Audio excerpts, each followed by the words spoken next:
What's going on, traders? In this video, I want to give you some tips for trying to keep yourself out of really choppy back and forth nonsense conditions like we saw today. I'm glad that I was able to do it.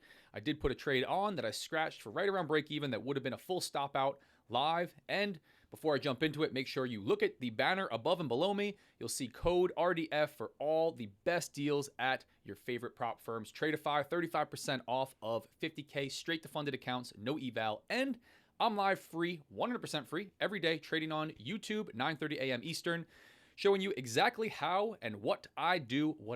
So, jumping into today, and again, was live this morning, could have watched this play out live, but I'm going to start breaking down some days that I feel are worth talking about.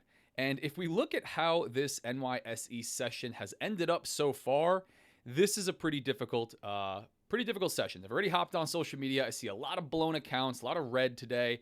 And I could have seen that coming from a mile away, and I actually commented on it. So what we had going on here right off the open, overall, we opened up pretty bearish, right? We know from a higher time frame, if we zoom out, let's say like on the 30-minute, for example, we know that we're trending lower. Day over day, we've been pushing lows. We are getting to a pretty interesting point on the chart. If we zoom out even further, look at like the 4-hour, we're really getting down below these lows at this area right here, starting to test below that. So looking weak, but as we opened up, we were, let me jump back to the 1 minute. We were selling off a bit overnight, right? We consolidated, and then we were headed back down towards the overnight low that we put in right here before the open. As the market opened up, we were below session VWAP, looking somewhat choppy right off the bat, right? Kind of just some back and forth price action the first 10 minutes. We pushed to the upside, pulled back down, and then started to break to the downside. Now, I don't take the first breakout for this reason right here. We also had 10 a.m. news, 9:45 and 10 a.m. news, but I wasn't going to sell the first breakout to the downside, although I was looking short. We pulled back up, tested VWAP, failed to get above, and that gave me some confidence to start trying shorts down here, right? We also had quite a bit of liquidity on Bookmap. I use Bookmap, my favorite order flow tool, to get a view, a feel of some liquidity in the market where we have resting buy and sell orders on the book. It's available for everybody to see with level 2 data. I took a sell right down here as we pulled back down, broke overnight low again, came back up, retested this 15-minute opening range low, back into the trading range, and started to sell back off. I clipped the trade. As you can see, I was copy trading these three accounts, the same, same from my live. I clipped the trade as we chopped here for just a little bit longer than I would have wanted, and I watched liquidity come off the book. We had like 600 some odd orders. I think it was 629 orders sitting on the book down at like the 42 near prior day low. That got pulled as we started to come lower. So quickly lost confidence in the trade. I was fearful that we might see something like this, some big choppy back and forth price action. So this was actually my exact initial setup. Got short right here. I think it was right off of this low, this big bearish candle to the downside. This was my initial stop. We chopped around here and I clipped it, right? Clipped it because I just did not feel, based on price action, market structure, volume, and order flow, that we were going to continue, right? This one did work in my favor. I won't always get it right? Sometimes I'll manage a trade and this thing will dump from here. But in general, after that, after we started to push all the way back up, I said, you know what, guys, I'm wrapping it up. This is way too choppy, way too back and forth. It's very indecisive, right? Look at the structure that we've had here. We come back up, test VWAP, break the low, fail to continue lower, come all the way back up, test highs, come all the way back down towards the low, and then all the way back up to the trading range.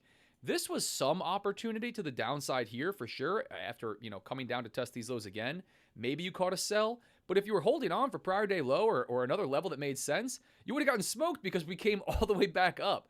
A lot of expansion, right? Breaking lows without continuing, breaking highs without continuing, breaking lows again without continuing much further, and then highs again.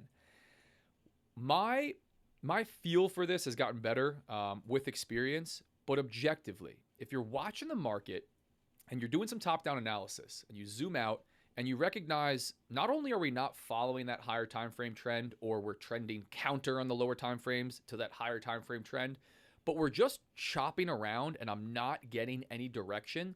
If you are a trend-based trader, a directional trader, you are someone that trades for breakouts or extensions, it's time to time yourself out and just step back, maybe come off the charts for a minute and say, the market's not giving me what I need to put trades on. Now, I'm not sitting here saying that everyone had a bad day, right? I said I thought I was going to see a lot of red P&Ls. I did.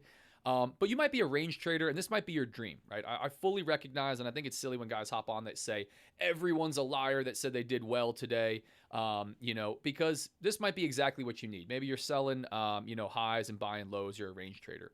But if you're not, and the market's not giving you what you need after whatever your predetermined time is, maybe it's an hour, 2 hours, 3 hours, it's better to preserve capital, in my humble opinion, and come off the charts, live to fight another day, save that risk for when the market is presenting you great opportunities, at least to structure risk, rather than to put it on and blow your account in very frustrating, choppy conditions like this.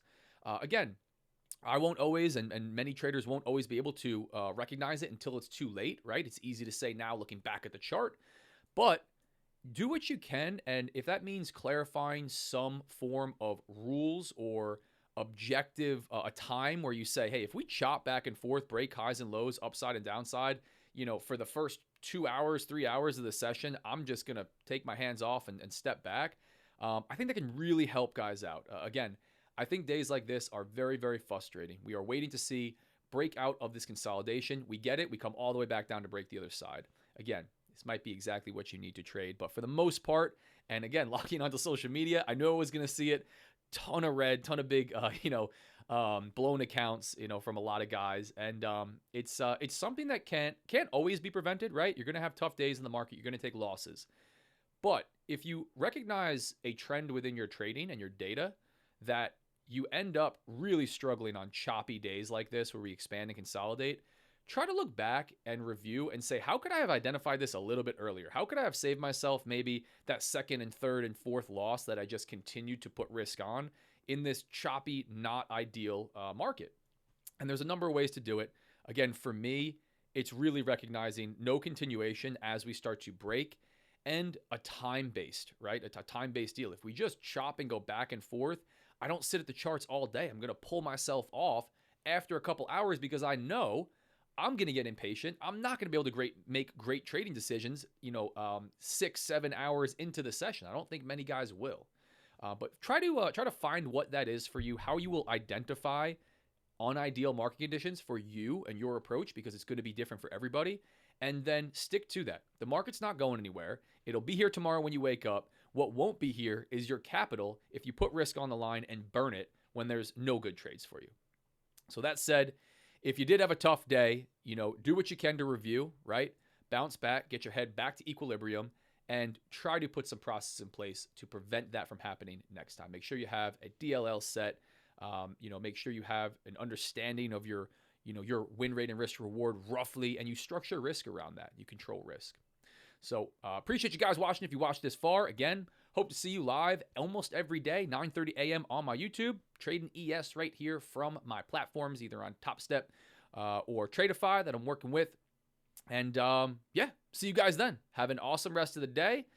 Trade well, structure your risk.